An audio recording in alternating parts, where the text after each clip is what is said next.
Why is this woman disturbing me? I didn't leave home to answer calls every minute, and I didn't come to Lagos to live a small life. Mama, please, I have nowhere else to go. When I warned you, you would not listen. So leave this place right now. I don't ever want to see you. The day I spat on everything my mother built for me and walked out of her compound with one bag and a borrowed dream, that was the day my real suffering began. I just didn't know it yet. My name is Sheila Efe Briggs, and I want to tell you my story, not because it is pretty, but because it is true, and because somewhere out there, someone is making the same mistakes I made, wearing the same pride I wore, and heading toward the same wall I crashed into. I grew up in Ughelli, a small, dusty town in Delta State, where everybody knew your name, your mother's name, and exactly how many tubers of yam your father had in his barn. We were not rich, but we were not suffering either. My mother, Flora, was a trader. She sold provisions, tinned tomatoes, Maggi cubes, sugar, sachet water from a small shop in front of our house. My father, Festus, drove a commercial bus.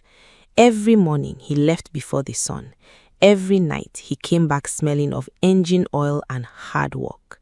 We ate, we had clothes, we went to school.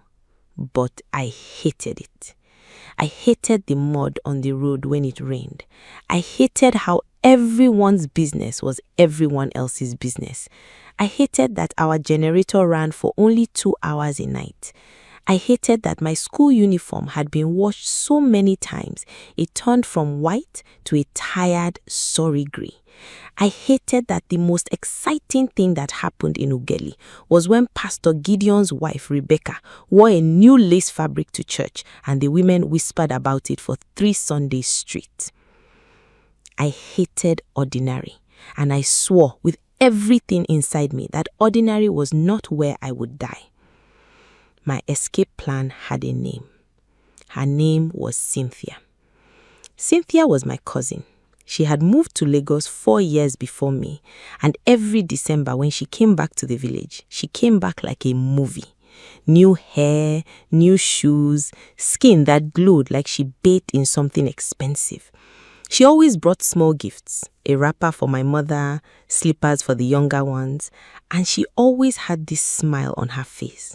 The smile of someone who had seen a different world and decided she belonged there. I watched Cynthia the way a hungry person watches someone eat. I studied her, the way she talked, the way she laughed, the way she never answered any question about her life completely. She always left something hanging in the air, like expensive perfume. Lagos is not for everybody, she told me once, sitting on our veranda, her manicured fingers wrapped around a bottle of cold Fanta. But for those who are ready, the city will open for you like a door. I was 22 years old. I had just finished my OND. My father wanted me to stay, do my HND, then find a government job. My mother said the same thing. Even our neighbor, Mama Junior, said the same thing. Stay and build yourself here, Sheila. Lagos will swallow you. But all I could see was Cynthia's shoes. All I could smell was that perfume. The morning I left, my mother held my hands at the door. Her hands were rough. Years of washing, cooking, and carrying had taken the softness out of them. She held my hands and she looked into my eyes the way only a mother can, like she was reading something written deep inside me that even I could not see. Sheila, she said quietly, when this world shakes you, and it will shake you, remember that this ground you are standing on will always hold you. I smiled at her, I hugged her, and in my heart I said, that is what people who never left say. I picked up my bag and I left. Lagos hit me like a slap I did not see coming. The noise alone was something I was not prepared for. From the moment the bus rolled into Ojota, it was like someone turned the volume of life all the way up and broke the knob. Horns, hawkers, People shouting, pushing, moving in every direction at the same time. The air tasted like exhaust fumes and ambition mixed together. The sun in Lagos was different too.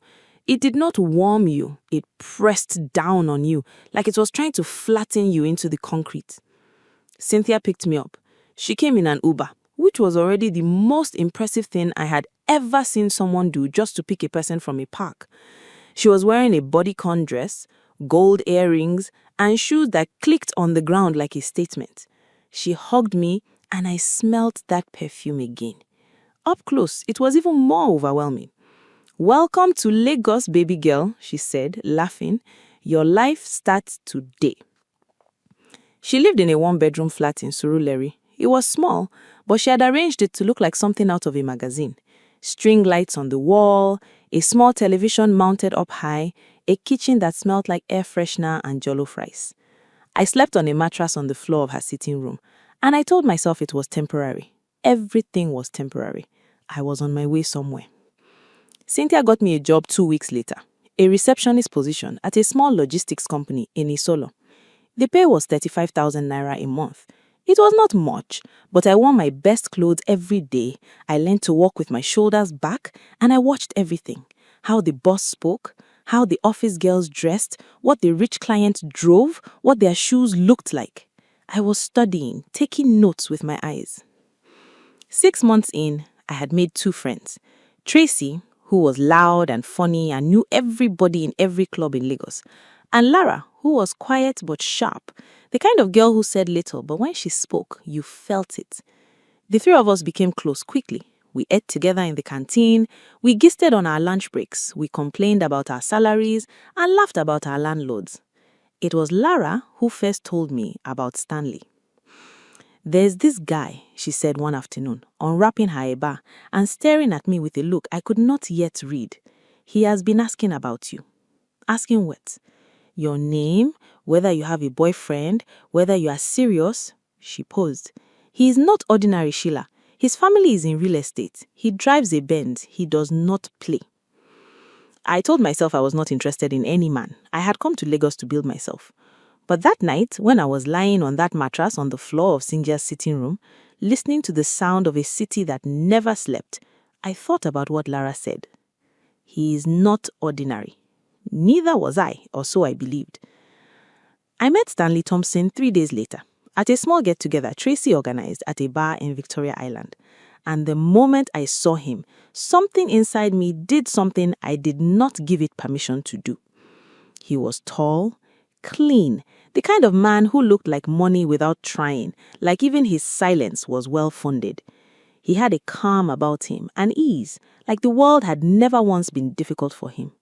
He walked toward me with a drink in his hand and a smile that said he already knew how this evening was going to end. "You must be Sheila," he said. "And you must be Stanley," I replied. He laughed, low and warm. "Lara talks too much." We talked for 2 hours straight that night. He was charming, intelligent. He knew about things, business, travel, the world beyond Nigeria. He had been to Dubai twice. He talked about London like he had a house there. He looked at me like I was the most interesting person in the room, and I, God forgive me, I believed every single second of it.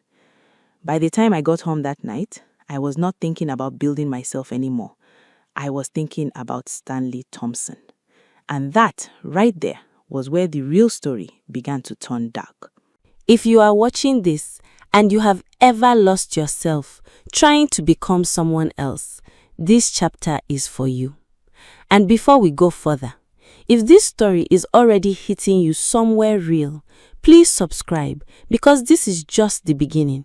The worst is still coming, and so is the redemption. Stanley moved fast. Within 3 months of that night at the bar, he had taken me to 3 restaurants I could not have afforded on 6 months of my salary combined. He bought me a phone, a proper one, not the struggling Android I had been managing.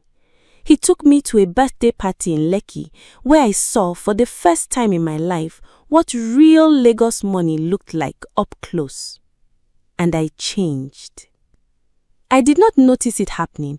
That is the thing about transformation when it is driven by the wrong thing. It does not announce itself.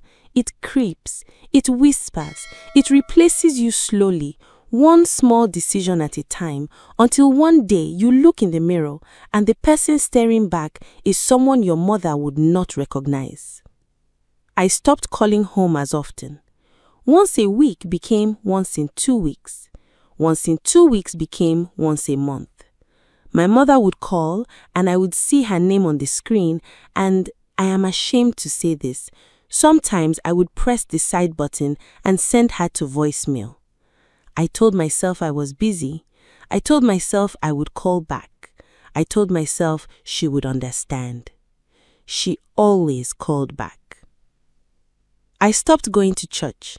Stanley did not go to church. His world did not have space for Sunday morning services and choir rehearsals. His world had brunch in Ikoyi and boat parties on the Lagos Lagoon and weekends in Abuja when someone important was celebrating something. I bought into that world completely. I got a new job, a better one, through one of Stanley's connections, admin officer in a property company. My salary jumped. I moved out of Cynthia's place and got my own apartment in Yaba. Small, but mine. I bought a second-hand car. I changed my wardrobe. I changed how I spoke. I started clipping my accent, sanding down the Ughelli edges of my voice, because I had noticed that in Stanley's world, where you came from mattered less if you could sound like you came from somewhere better. And my family back home? I told Stanley they were not really in my life like that. I said it so easily, so casually, like I was talking about a subscription I had cancelled. Like my mother, the woman who had stood at the door holding my rough hands, looking into my eyes with everything she had, was just background noise from a life I had decided to delete. The worst part is I believed what I was saying. Then came the wedding talk. Stanley brought it up one evening over dinner. He said his family had been asking about settling down. He said he saw a future with me. He said all the right things in the right restaurant, under the right lighting, with the right wine in the glass. And I, stupid, glittering, city-drunk Sheila, I said yes before he even finished the sentence. But then something happened. His mother, Regina Thompson, invited me to their family home in Ilupeju for a Sunday lunch. And the moment I walked through that gate, I understood that Stanley's world had rules I had never been shown. Regina was the kind of woman who smiled with her mouth while her eyes ran a full background check on you. She was dressed simply, but that simplicity cost more than my rent. She had the quiet authority of someone who had spent decades deciding who was worthy and who was not. She shook my hand. She smiled. She offered me food. And then, right there at that dining table, with Stanley sitting beside me saying nothing, absolutely nothing, she looked me straight in the eye and said, "Sheila, where exactly is your family from?" I told her, "Ughelli, Delta State." She nodded slowly, the way you nod when someone confirms a suspicion. "And your father, what does he do?" "He drives," I said. Then quickly, too quickly, I added, "He runs a transport business." A transport business. That is what I called my father's commercial boss. The man who woke up before sunrise every day of his life to carry strangers from one junction to another so that his daughter could eat and go to school. I dressed him up in 3 words and hoped it would be enough. Regina smiled again. "Lovely," she said. But her eyes said something completely different. And Stanley, my Stanley, the man who looked at me like I was the most interesting person in the room, he changed the subject. He did not defend me. He did not say a word. I found out I was pregnant on a Tuesday morning. I was alone in my Yaba apartment. The test strip was shaking in my hand. Or maybe my hand was shaking. I cannot remember. What I remember is the silence, the thick, pressing silence of that small bathroom, the sound of traffic outside, someone frying something in the compound below, life going on completely normally while everything inside mine was breaking open. I called Stanley. He did not pick up. I called again and again. The fourth time he picked up and I could hear noise in the background, voices, music, the clinking of glasses. Sheila, I am in a meeting. Stanley, I need to talk to you. It is important. A pause. I will call you back. He did not call back that night. He came to my apartment the next evening. He sat on my small sofa and I told him. I watched his face. I watched it do something complicated, something that moved through several emotions too fast for me to catch each one. And then it settled into something I had never seen on his face before. Distance. Are you sure it is mine? He asked. The air left my body. I stared at him. This man who had taken me to Dubai restaurants in photographs and called me his future and sat at that Sunday lunch while his mother looked at me like something that accidentally walked through the wrong door. This same man was sitting on my sofa asking me if I was sure. Stanley, I am just asking, he said, calm, almost bored. We need to be sure before we do anything. Before we do anything. Like this baby was a transaction, like this was a business problem that needed verification before someone authorized the next step. I asked him what he wanted to do. He was quiet for a long time. Then he said, my family cannot know about this right now.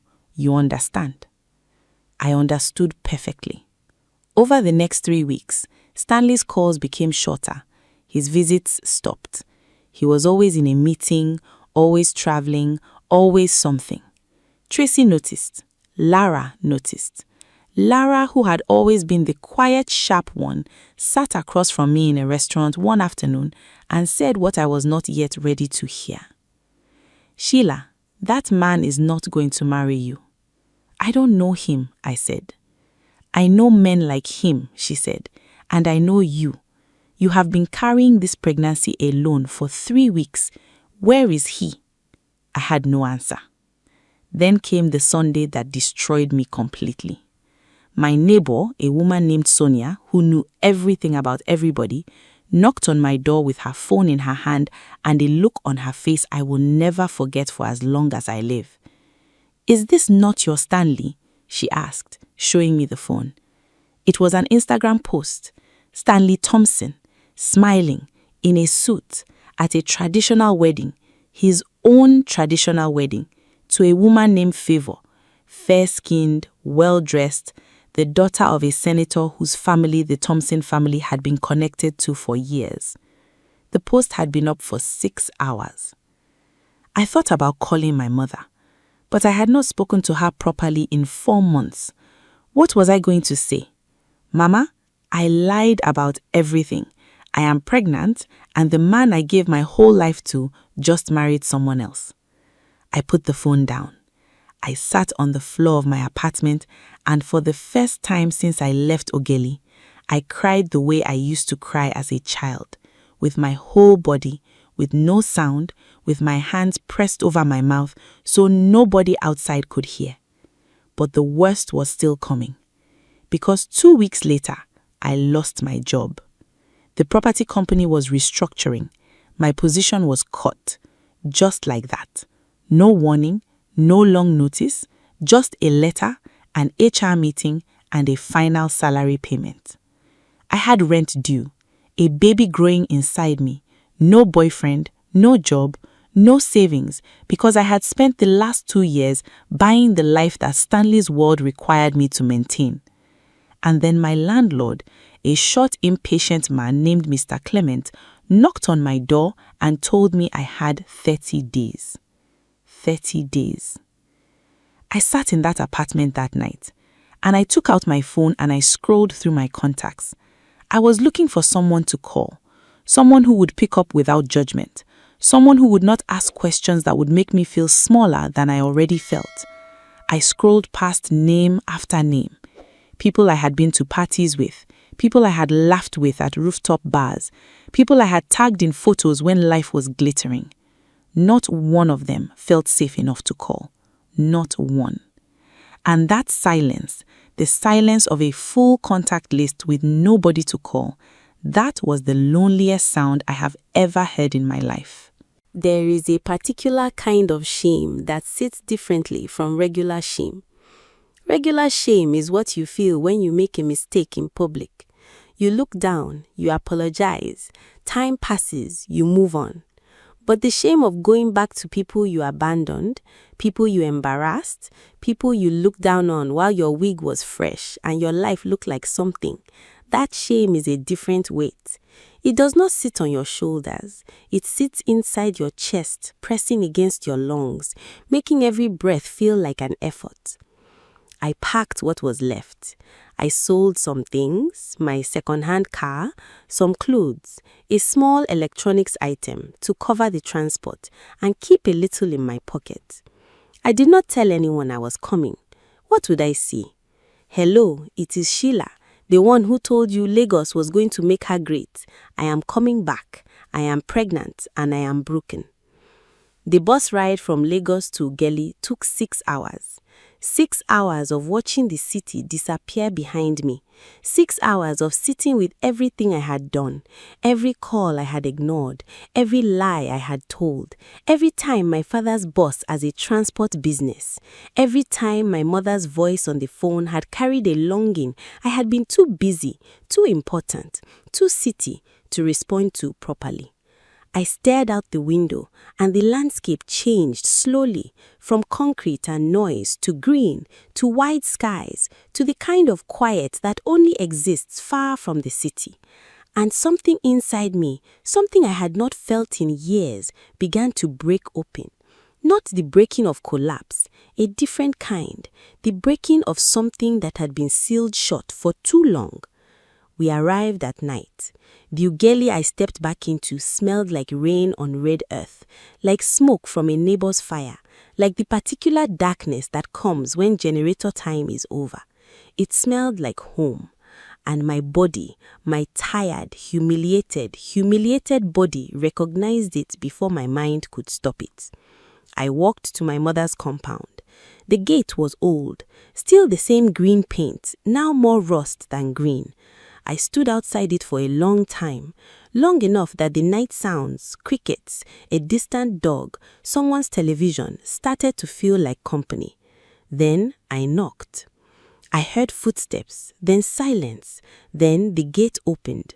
My mother stood there, Flora Briggs, in her wrapper and house slippers, her hair tied with a scarf, looking exactly like she had looked the morning I left, except that time had added lines to her face that I was not there to see form. She looked at me, at my face, at my stomach, at the bag in my hand. She did not say, "I told you so." She did not ask a single question. She just opened her arms, and I walked into them, and I held her, and I smelled her, the warm, familiar smell of shea butter and life, and I cried in a way that I have no words for. I cried from somewhere so deep inside me that I did not know that place existed. I cried for every ignored call, for every lie, for Stanley, for the baby, for the version of myself I had murdered trying to become someone shinier. My mother held me. She held me the way she used to hold me when I was small, and the world was too big. She held me and she said nothing. She just patted my back slowly, over and over, like she was calming something that had been running and finally stopped. "Come inside," she said, at last. 2 words. After everything, 2 words. Come inside. My father was awake. He was sitting in the parlor with a devotional open in his lap, the small reading lamp making his face look older than I had ever let myself see. He looked up when I walked in. Our eyes met, and Festus Briggs, who was not a man of many words, who drove that bus in the rain and in the heat without complaint for 20 years, he cleared his throat, closed his devotional, and stood up. "Sit down," he said. "You must be tired." That was all. No lecture, no anger, no "we told you so." Just sit down, you must be tired. I sat, and I let the house hold me. But what I did not know, what I was about to find out, was that Ugeli had been watching, and not everyone was going to welcome me back with open arms. Word spread the way it always does in small towns. Not through any announcement, but through the invisible network of eyes and mouths that has always existed in places where everyone knows everyone. By the third day, I knew people were talking. Mama Junior, the same woman who had warned me not to go to Lagos, passed our gate twice in one morning. Twice! The second time, she slowed down just enough for me to see the satisfaction on her face, like something she had predicted had come to pass, and she wanted credit for it. In the market, I heard a woman say to another, in a voice not quite loud enough, "That Sheila girl that was forming big Lagos, she don't come back with belle." At church on Sunday, because my mother would not let me stay home, because in Flora Briggs' house, Sunday meant church, I sat in the pew and felt the stares on my skin like heat. People glanced, looked away, glanced again. A woman I had grown up with shifted slightly in her seat when I sat near her, like pregnancy outside marriage was something she could catch. Pastor Gideon preached about the prodigal children of this generation. He did not say my name. He did not have to. Rebecca, his wife, looked at me from the front row with a smile that said everything a Christian woman is not supposed to say out loud. I wanted to disappear, but I stayed seated because something my mother had said the night before was sitting with me, quiet and solid. Let them talk, Sheila. Their talking cannot add to you or remove from you. Sit still and let God do what only He can do. So I sat still. And then something happened that I did not see coming. Her name was Ruth Edafe, a quiet woman who had always lived at the edge of this community, never quite fitting in, never quite loud enough to be noticed. She was a nurse at the local clinic. She had never been particularly close to my family, but she stood up from her pew that Sunday and she walked to the back where I was sitting and she sat down beside me, just like that. She did not say anything for a while. We just sat there together. And that one act, one woman deciding to sit beside me in full view of every watching eye, changed the temperature of that church. After the service, she pressed her number in my hand. "Come to the clinic tomorrow," she said. "We will check on the baby, no charge." And just like that, one crack of light. Then came Lara. Quiet, sharp Lara who had always told me the truth. She drove down from Warri 2 weeks after I settled back, unannounced, with a bag of things, baby clothes she had bought, food items, a small amount of cash wrapped in a receipt. She sat across from me in my mother's parlor, and she held my hand and she said, "I should have said it louder and sooner. I am sorry I did not." And Tracy, loud, party-loving Tracy, who I thought only knew how to have fun, Tracy started a small WhatsApp campaign among the girls we knew from the office. By the end of the month, they had raised a small amount for the baby. Small, but real. The kind of real that money becomes when it comes from people who did not have to give it. But the thing that truly broke me open, the thing I was not ready for, came from my father. Festus Briggs had not spoken much since I returned. That was his way. He processed things internally, quietly, like an engine working beneath a steel surface. But one evening, about 3 weeks after I came back, he came and sat beside me on the veranda. The sun was going down and the sky had turned that particular orange-pink that I had grown up watching and had never once stopped to appreciate until now. He sat there for a while, both of us watching the sky. Then he said, "That man that did this to you, did he know you were from a good home?" I said, "Yes, Papa." He nodded slowly. Then he made a choice, and God does not let those choices go unanswered. You hear me? I said, "Yes. You are not what happened to you." Then he stood up, straightened his wrapper, and went back inside. 12 words. You are not what happened to you. I sat on that veranda and let those words fill up every empty space inside me. 3 months later, I gave birth to a girl. She came at dawn. Ruth was there at the clinic, my mother was there, my father waited outside, pacing. This man who drove a bus and had rough hands and never once told me he was proud of me in fancy words, but had shown me in every other way if I had only been paying attention. When they brought her out, my daughter, my small screaming girl, I held her and I looked at her face and I made her a promise. Not out loud, in that quiet space between a mother and a child that no one else can enter. I will never make you feel like you have to be someone else to be loved. I will never let you believe that where you come from is something to be ashamed of. I will tell you every day that ordinary love, the kind that opens the door at night without asking questions, the kind that sits beside you in church when everyone is watching, that love is the most extraordinary thing in this world. She wrapped her tiny fingers around mine. She did not know yet what the world was. She did not know about Stanley Thompson, who had since been exposed by Favor herself, the senator's daughter he had married, who discovered 2 other women and filed for a separation that Lagos gossip blogs ran for a full week. She did not know about the city, or the shame, or the long bus ride back to Red Earth and Generator nights. She only knew my voice. And I decided from that moment that my voice would be the first thing she trusted, that it would be a voice that told the truth, that it would be a voice that sounded like home. I'm telling you this story because I was the girl who left and forgot. I was the girl who dressed shame in designer language and called it ambition, who mistook a man's attention for love and a city's glitter for a life, who buried the people who had always been her ground because the ground was not shiny enough. And this city, that loud, beautiful, brutal city, it took everything I had given it that did not belong to it in the first place. It took my pride, my performance, my pretending.